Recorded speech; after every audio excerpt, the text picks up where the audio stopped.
জিন্নাত আপুর মেয়েটাকে সত্যি মারা গেছে কিনা। তো সত্যি জিন্নাতের মেয়েটা মারা গেছে, কালকে বুনে মারা গেছে।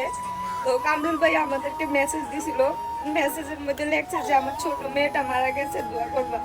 তো আমি ওইখানে দাঁড়ানোর থেকে বসে গেছি। তো একটা মায় জানে তার চোখের সামনে তার সন্তান হারানোর বেদনাটা। অনেকে জিন্নাতে খারাপ খারাপ কমেন্ট করতেছে, প্যাট নিয়ে টিকটক করছে, এই করছে, ভিডিও করছে। আসলে যার সন্তান সেই বুঝে হারানোটা কতটা কষ্ট।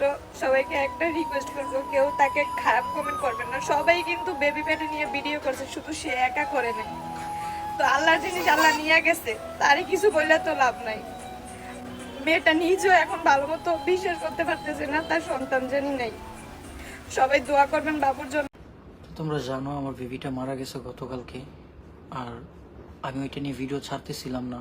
বাট তোমরা অনেকেই জিজ্ঞাসা করতেছিলে আমাদের বেবির কি হয়েছে।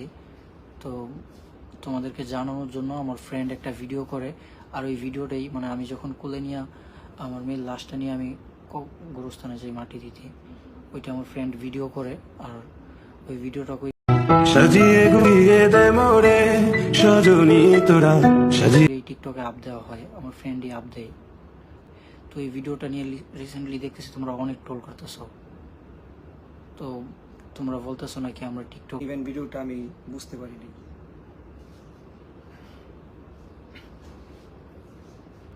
বাচ্চা খুবই ভালো, সুস্থ ছিল। রাত্রে খাবার খাওয়ার পরে ঘুম পাড়ানো হয়েছে।